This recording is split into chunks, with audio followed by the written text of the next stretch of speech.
ভালো করে থালা বাসন মাজবে, একদম নোংরা যেন না লেগে থাকে। আরে বাবা আমি ভালো করে তো মাজি নাকি? না, ভালো করে মাজো না, কাল হাড়িতে নোংরা লেগেছিল। তুমি তো রোজ কাজে দেরি করে যাও, যাবার আগে থালা বাসনগুলো তো মেজে যেতে পারো। আমি মাজবো? কি করো সারাদিন?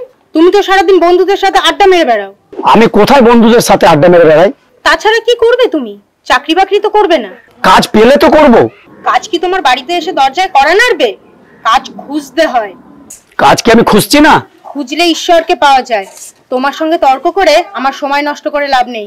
শোনো, থালা বাসনগুলো মাজা হয়ে গেলে ভালো করে আমার জামা কাপড়গুলো কেচে রেখে দেবে। আমি চললাম।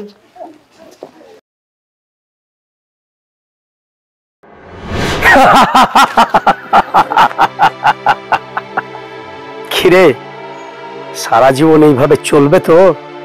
কে তুমি? আমি তোর বিবেক রে, যাকে তুই এতকাল ঘুম পাড়িয়ে রেখেছিলি। বিবেক? হ্যাঁ, তুই আমাকে ভুলে গেলেও আমি তোকে ভুলতে পারিনি রে। কুঁড়ে লোকেদের সারা জীবন লাঞ্ছনা সহ্য করতে হয়। তুই কি চাস লোকে সারা জীবন তোকে অবহেলার চোখে দেখো? না, জীবনটা হচ্ছে একটা যুদ্ধক্ষেত্র, এখানে সারা জীবন লড়াই করে বাঁচতে হয়। তুইও কি চাস হেরে যাওয়া মানুষদের মতন সারা জীবন অন্ধকারে মুখ লুকিয়ে বেঁচে থাকতে? না, ওঠ, লড়াই কর জীবন যুদ্ধে, তাহলে সাফল্যের দিন তোর দরজা এসে কড়া নাড়বে। ওঠ।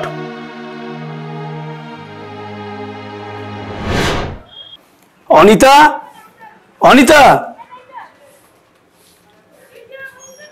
কোথায় চললে? মুম্বাই। মুম্বাই? হ্যাঁ, আমার এক বন্ধু ওখানে কাজ করে, অনেকদিন থেকেই সে বলছিল ওর ওখানে গিয়ে কাজ করতে। তার মানে তুমি মুম্বাইতে কাজ করবে? আমি আমার নামের পাশ থেকে কুড়ে শব্দটা মুছে ফেলতে চাই অনিতা। বাড়িটা খেয়াল রেখো।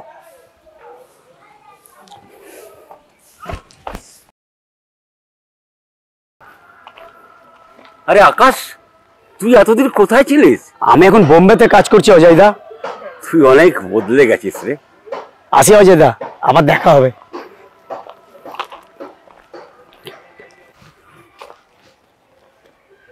তুমি? 1 মাসের ছুটি নিয়ে বাড়িতে চলে এলাম। এবার থেকে তোমাকে আর কাজে যেতে হবে না অনিতা, তুমি শুধু সংসার সামলাবে। এ নাও। তোমায় দেখে আজ আমার গর্বে বুক ভরে যাচ্ছে। গর্ব তো আমার হচ্ছে অনিতা, যে আজকে একটা ভালো স্বামী হতে পেরেছি। এ কি করছো অনিতা?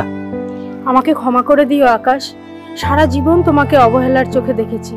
স্বামী যে পরমেশ্বর হয় সেটা আমি ভুলেই গিয়েছিলাম। ঘরে চলো।